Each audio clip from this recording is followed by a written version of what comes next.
Are my fish okay? Are my fish fine? Mr. Limpet. What kind are they? Mr. Limpet. Okay. That's a movie that Don did. Oh, that's right. Yeah, I thought that was familiar. You got Okay. all the limpets there. Okay, here we go. Okay. In 5, 4, 3. And welcome back. Tonight we're on location at Harrah's Marina Hotel Casino on the bay in Atlantic City. This rather comfortable set, this little living room here, happens to be the set for Neil Simon's comedy Last of the Red Hot Lovers. And joining me now are two of the stars of Last of the Red Hot Lovers, Don Knotts and Barbara Eden. Good to see you both. Nice to see you. Something I've been curious about, when they announced that they were bringing the show in here and they were bringing you two in, I was wondering, was there a problem when you first took the role about having audiences perceive you as something other than two of the most beloved characters in episodic television? Well, thanks for saying that. No, it didn't bother me. It doesn't bother me at all. You don't feel you have to break a stereotype then? Not really. People seem to accept whatever we do here. Barbara, what about you? You played Genie, the genie in the bottle. I think it was, what, 4 years the show ran? It seems, though, like it was it 5 years? Yeah. A lot longer, because it's constantly, I don't think it's ever been off, has it? No, it hasn't. All over the world. It's still on. I don't think actors think of stereotype as much as other people do. Mm-hmm. Like We inquisitive just work, reporters, you know? right? We just work. You say, you want to do this job? Yeah, we'll do it. We don't care what we look like or think, or we're not thinking that way. Mm-hmm. Do you think? No, No, I I don't. don't. We don't think about the effect of it. We think more of what the fun it is to do the job. All right, well, let's talk about the fun of doing the job that both got you into the position, but you could do something like this, and that was your characters on Situation Comedies, the Andy Griffith Show. That was the proverbial big break for you, wasn't it, Don? Yes, it really was. I had gotten a break prior to that on the Steve Allen Show, which I did for 4 years. But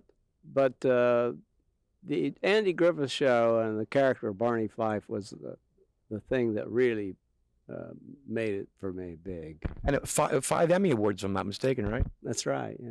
Was there ever a time in the years that you played that character that you thought, boy, I'm going to be in trouble later on because people are only going to see me as Barney Fife? Or was that just not a consideration?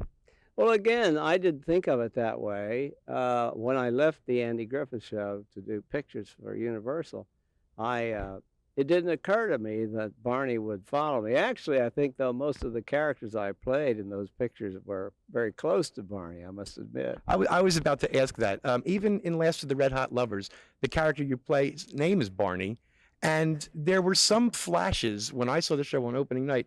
I could see a little take here and there, or something in your voice that would remind me of Barney Fife. Is that something you're comfortable with? Oh, sure. As a matter of fact, when you get those flashes, I think you're going to get that from any actor. Part of it is me. Right. Barbara, what about you? I didn't see any of Genie in the. You played two characters Yes. in Last of the Red Hot Lovers, Jeanette and Elaine. And briefly, the story is about a gentleman, played by Don Knotts, who is very happily and hopelessly married, yet feels his life really won't be complete until he's had an affair. Is that pretty much sums it up? Absolutely, yeah. You bring home, or not home, you bring to your mother's apartment 3 women, 2 of whom are played by Barbara. And the 2 characters you play, Barbara, are total opposites. How do you make that switch? I mean, the first one is something close to an nymphomaniac, and the second one couldn't be anything, more further removed. How do you make that switch? Well, it's my job. Okay. It's to do that. Okay. It's very easy when you're doing Neil Simon. Mm-hmm. He's written the character, and if you do it the way he wants it played, it's there. That's all. You couldn't possibly play this like Genie. No, She's a whole different bag of whatever. Do Candy. you ever get the temptation once in a while just to get a laugh out of the audience, just to turn and break down the fourth wall and fold your arms across your chest and do the Genie blink? No, I haven't. Has she I've ever never done that? felt like that. She's never done it? I haven't seen it, no. But I must say this, Barbara looks and behaves so different in those 2 characters. Even I have a hard time believing it's the same woman. Now, you've done this on tour now for 8 weeks. What was it like the first night for you when she came out in front of an audience as the second character? Did you see Elaine when she came out as Jeanette? No, she makes a wonderful transition. I mean, it's two characters just so different. Again, it's hard for me to believe it's the same woman doing it. You've both had extensive experience in different areas of the business. Barbara, you were here in Atlantic City a few years ago to sing at the Showboat. But Don, this is your first time in Atlantic City. You don't do stand-up comedy, do you? No, I started out doing it, but I really didn't want to be a stand-up comic. I was interested in becoming an actor from the very beginning, but I couldn't get a job, so I did stand-up. Would you ever think of going back to it, just as a lark, as a joke? As a joke, very good. No, I don't enjoy doing stand-up. I get lonesome out there. Yeah, well, I forget which comic once, I think it was Shecky Green or Don Rickles once said that the worst feeling in the world is when you tell a joke and it dies. And you're convinced it's the funniest thing you've ever heard, and you tell it and there's silence out there. You can't turn around and cue the band to go into the next song, and you're out there on your own. Oh, yeah, it's terrible. I've had that experience. Well, as a stand-up. Yeah. I would think that would I don't swear think anybody he's off. had it often. I'll tell you, I don't think he's had it often.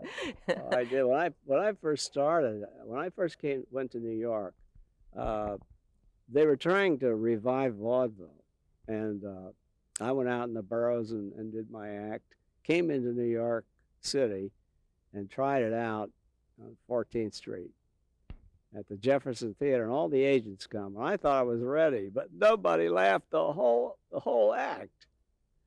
And that was pretty much the end of my stand-up career. That's a terrible audience, though, don't you think? Oh, they are Professionals tough and agents, audiences, yeah. they're really bad. Oh, the audience was just the Agents. business. Not just, but there were a lot of them out there.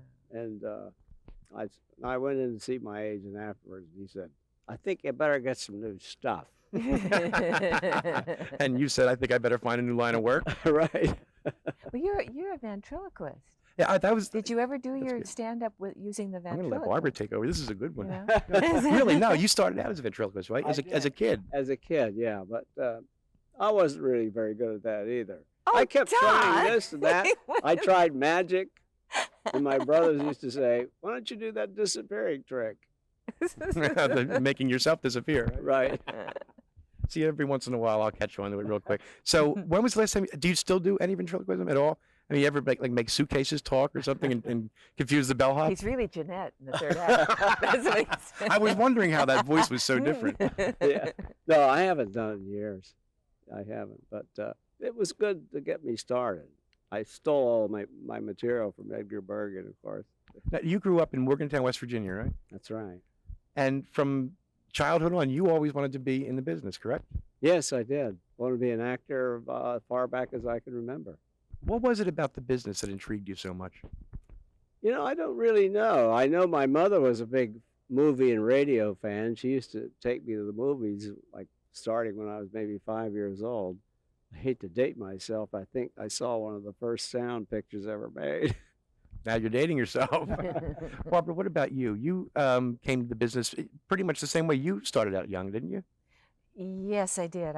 But actually, I always wanted to sing. Mhm. My grandpa sang, my mother sang around the house, you know. My grandpa was one of the first small singers with the San Francisco Opera Company. So I started singing in church, and it sort of evolved.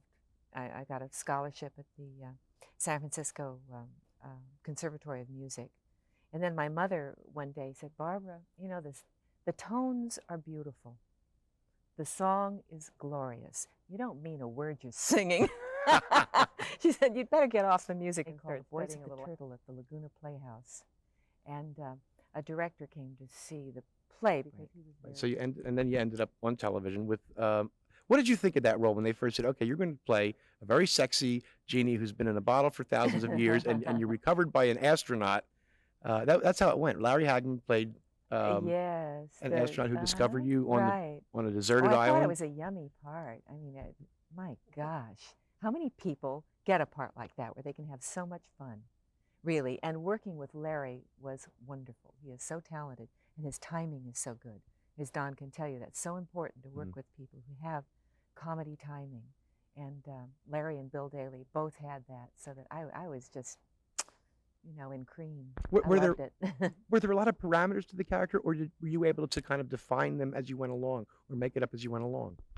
Well, it was, I don't know if we made it up as we went along. It did take a year to really mold that relationship, with the master and the friend. And no one saw me at the beginning, only Larry. And it took us a year, I think, to really to mold the character. Amazing. Now, Yes. Don, with you, you and Andy Griffith had a magical chemistry. Was that natural? Was that there from the start, or was that something you had to work on? It was pretty much there from the beginning. Andy and I became acquainted in the run of a play on Broadway, No Time for Sergeants. And he was a star. I had a small part. And we began to become friends. And I think we realized from the beginning, I used to make Andy laugh backstage. And Well, you couldn't make the agents and the managers laugh, but you could make Andy laugh. That's right. and he thought I was a very funny guy. Well, when we got to working together, we found that we truly did have a hand-in-glove feeling for the timing, and working together became quite easy and natural. Something just popped into my mind. I gotta ask you this: are there any outtakes from the Andy Griffith Show that you would pay money for people never to see? I'm sure there are, but I haven't seen them. Do you have an outtake reel? No, I don't. No. Now, you and Andy have worked together in recent years on Matlock. What was that like, going back in front of the cameras with Andy? Oh, it was just natural again. And we've remained good friends, of course.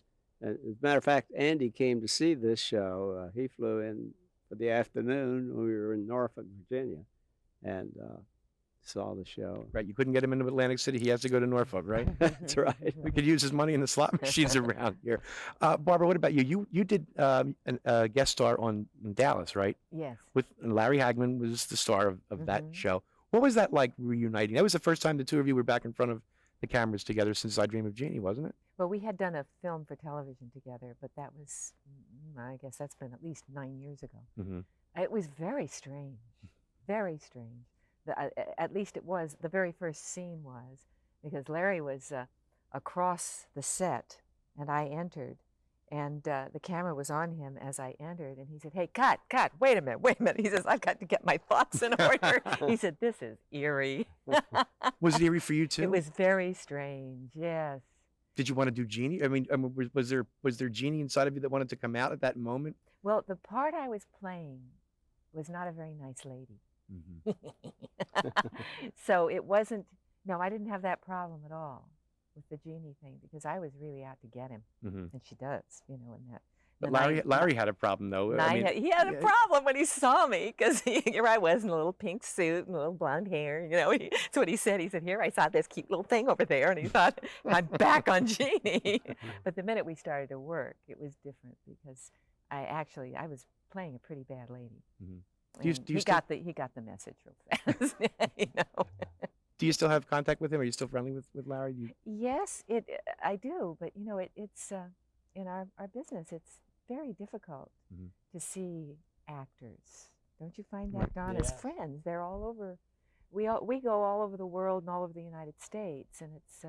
I had Dawn Wells called me here, as a matter of fact. Remember? Gilligan's Island, yes, right? Mary Ann. Mary Ann, and she's going to come and visit here, and. But she's moved back to L.A., I guess, for about 4 years, and I haven't seen her. Can you believe that? And we were 4 years, and you haven't seen her. You were friendly, very friendly. Best friends. We're still best friends. The only time we talk is on the phone. It's a strange business. It really is. You can have a very close relationship with somebody for many, many years, working with them every day, and then as soon as the series is over or the show ends, you go your separate ways. You still maintain that friendship, but you don't see each other. You have that That's true. feeling. You still have that feeling for people, but you don't always see them. It's hard enough to see your family, you know. You seen your grandchild yet? No. No. That's why, you know, when a show closes or a movie finishes, it's always really sad because after you're close to those people for a while, you know that when it's over, you probably never see them again, or maybe it'll be years anyway. And it's such an intense friendship when you're working together. It's very intense. Either you love them dearly or you can't stand them dearly, but one or the other, I would imagine. The emotions probably are very, very strong. That's true. Yeah. Don, the Andy Griffith Show gave rise to several spin-offs. Gomer Pyle is the first one that comes to mind, and there were several others, weren't there? Well, I can't think offhand which Gomer Pyle, yeah, and well, he did what was the name of that Marine show? I can't think of. Gomer Pyle, USMC. Oh, yeah, that's that was right. the one. He also did a variety show. Right, and you had a variety show too after that, didn't you? Yes, I did a variety show for NBC for one season, but we didn't do so well, so it didn't last. Even back then, you were a victim of demographics, right? That's right. Well, I want to thank you two for joining us tonight. We really appreciate it. Continued success with Last of the Red Hot Lovers here at Harrah's. And would you do me one favor? Sure. When I take it to the bump, would you know what I want? You want me to do that? Okay. Yeah, really? Would you? Look out. I'm sorry. I mean, things happen when I do that. All right. Well, It's we're going to not try always it. a pleasant experience. I'll take my chances. Sure you want me to do it? Yeah, I'm going to take my chances. All right, ready? Sure you have the right Genie, not the sister. We'll find out. Okay. We'll be You're back. ready. We're ready. We'll be back right after this. You couldn't resist, could you? I couldn't. It just popped into my head.